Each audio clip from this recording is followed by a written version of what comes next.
Doctor Morris Bucaille যেভাবে খ্রিস্টান থেকে মুসলিম হলেন। আসসালামু আলাইকুম ওরহমতুল্লাহি ওবারকাতুহু। ফ্রান্সের প্রেসিডেন্ট মৃত ফ্রাঁসোয়া মিত্রা প্রেসিডেন্ট পদে থাকেন 1981 থেকে 1995 সাল পর্যন্ত। তিনি তার পদে থাকাকালীন সময়ে 80-র দশকের শেষের দিকে ফেরাউনের মমিকে আতিথেয়তার জন্য মিশরের কাছে অনুরোধ জানালেন।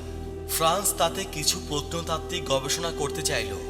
মিশরের সরকার তাতে রাজিও হলো। কাজেই মিশরের কায়রো থেকে ফেরাউনের যাত্রা শুরু হলো প্যারিস পর্যন্ত। প্লেনের সিঁড়ি থেকে ফ্রান্সের প্রেসিডেন্ট, তার মন্ত্রীবর্গ ও ফ্রান্সের সিনিয়র অফিসারগণ লাইন দিয়ে দাঁড়ালেন এবং মাথা নিচু করে ফেরাউনকে স্বাগত জানালো।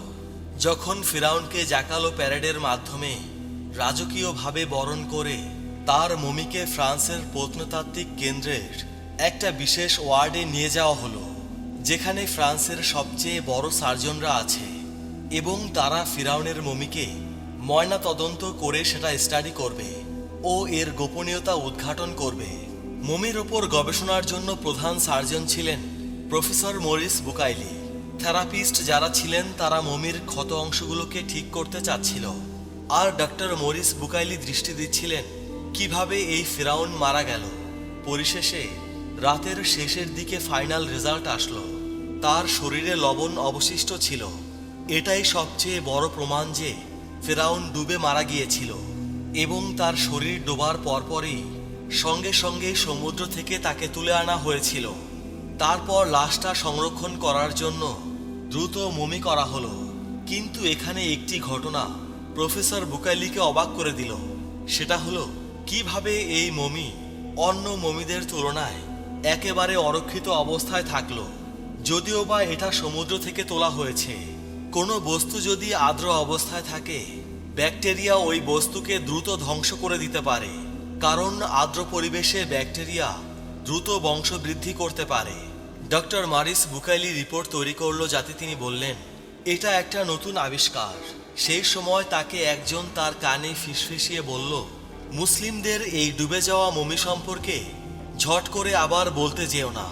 কিন্তু তিনি দৃঢ়ভাবে এর সমালোচনা করলেন এবং এটা ভাবলেন যে এরকম একটা বিশাল আবিষ্কার যেটা আধুনিক বিজ্ঞানের উন্নতির জন্য সহায়তা করবে সেটা জানানো যাবে না। কেউ একজন তাকে বলল, কোরআনে বলা আছে ফেরাউনের ডোবা ও তার লাশ সংরক্ষণের ব্যাপারে। এই ঘটনা শুনে ডাক্তার মরিস বিস্মিত হয়ে গেলেন এবং প্রশ্ন করতে লাগলেন এটা কিভাবে সম্ভব। এই মমি পাওয়া গেছে মাত্র 1881 সালে, আর কুরআন নাজিল হয়েছে আজ থেকে 1400 বছর আগে। আরবেরা প্রাচীন মিশরীয়দের মমি করার পদ্ধতিই জানতো না। মাত্র কয়েক দশক আগে আমরা জানলাম। ডক্টর মরিস বুকাইলি সেই রাতে ফিরাউনের লাশের দিকে এক দৃষ্টিতে তাকিয়ে বসে রইলেন আর অত্যন্ত মনোযোগ দিয়ে ভাবছিলেন ওই কলিগের কথা, যেটা তার কানে ফিসফিসিয়ে বলে গেল মুসলিমদের কোরআনে ফিরাউনের লাশের সংরক্ষণের কথা।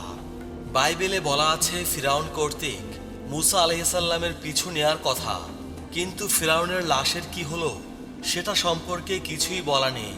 ডক্টর মরিস বুকাইলি নিজেই নিজেকে প্রশ্ন করছিলেন যে এটা কি সম্ভব যে এই মমি যার, সেই ফিরাউন কি মুসা আলাইহিসসালামের পিছু নিয়েছিল? এটা কি ধারণা করা যায় যে মুহাম্মদ সাল্লাল্লাহু আলাইহি সাল্লাম 1400 বছর আগে এটা সম্পর্কে জানতেন? এসব চিন্তা করতে করতে ডক্টর মরিস বুকাইলি সেই রাতে ঘুমাতে পারলেন না। তিনি তাওরাত আনলেন এবং সেটা পড়লেন। তাওরাতে বলা আছে পানি আসলো এবং ফিরাউন সৈন্য এবং তাদের যানবাহনগুলোকে ঢেকে দিল। যারা সমুদ্রে ঢুকলো তাদের কেউই বাঁচতে পারল না। ডক্টর মরিস বুকাইলি হতবুদ্ধ হয়ে গেলেন যে বাইবেলে লাশের সংরক্ষণের ব্যাপারে কিছুই বলা নেই। এরপর তিনি তার লাগেজ বাঁধলেন এবং সিদ্ধান্ত নিলেন যে তিনি মুসলিম দেশে যাবেন এবং সেখানে বিখ্যাত মুসলিম ডাক্তারদের সাক্ষাৎকার নেবেন। তারপর ডক্টর মরিস বুকাইলি মুসলিম দেশে পৌঁছানোর পর ফেরাউনের লাশ ডোবার পর সংরক্ষণের যে আবিষ্কার তিনি পেয়েছেন সেটা নিয়ে বললেন। তখন একজন বিশেষজ্ঞ মুসলিম পবিত্র কুরআন খুললেন এবং আয়াতটা ডক্টর মরিস বুকাইলিকে পড়ে শোনালেন, যেখানে সর্বশক্তিমান আল্লাহ সুবহানাহু ওয়া তাআলা বলেন, অতএব আজকের দিনে বাঁচিয়ে দিচ্ছি আমি তোমার দেহকে, যাতে তোমার পরবর্তীদের জন্য নিদর্শন হতে পারো। আর নিঃসন্দেহে বহু লোক আমার মহাশক্তির প্রতি লক্ষ্য করে না। আল কুরআন সূরা নাম্বার 10 আয়াত 92। ডাক্তার মরিস বুকাইলি এই আয়াতের দ্বারা খুবই প্রভাবিত হয়ে পড়লেন এবং উপস্থিত সবাই এই ঘটনা দেখে অভিভূত হয়ে গেলেন এবং ডাক্তার মরিস বুকাইলি জোর গলায় চিৎকার দিয়ে বললেন, আমি ইসলামে প্রবেশ করেছি এবং আমি এই কুরআনে বিশ্বাসী। সুবহানাল্লাহ। সবাই কমেন্টে লিখি সুবহানাল্লাহ। এরপর ডাক্তার মরিস বুকাইলি ফ্রান্সে ফিরে গেলেন এক ভিন্ন অবস্থায়। মুসলিম হিসেবে ফ্রান্সে 10 বছর তিনি আর কোনো ডাক্তারি প্র্যাকটিস করেননি, বরং এই সময়ে টানা 10 বছর ধরে তিনি আরবি ভাষা শিখেছেন। তিনি পবিত্র কুরআনে কোনো বৈজ্ঞানিক দ্বিমত আছে কিনা সেটা খুঁজে বেরিয়েছেন। তারপর তিনি পবিত্র কুরআনের একটি আয়াতের অর্থ বুঝলেন, যেটাতে বলা হয়েছে, আল্লাহ পাক ইরশাদ করেছেন, এতে মিথ্যার প্রভাব নেই, সামনের দিক থেকেও নেই এবং পেছন দিক থেকেও নেই।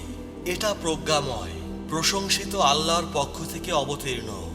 আল কুরআন সূরা 41 আয়াত 42। 1976 সালে ডাক্তার মরিস বুকাইলি একটা বই লেখেন, যেটা পশ্চিমা বিজ্ঞানীদের টনক নড়িয়ে দেয় এবং এই বইটা ওই সময় বেস্ট সেলার হয়। বইটি প্রায় 50টিরও বেশি ভাষায় অনুদিত হয়েছে। বইটির নাম হলো বাইবেল, কুরআন এবং বিজ্ঞান।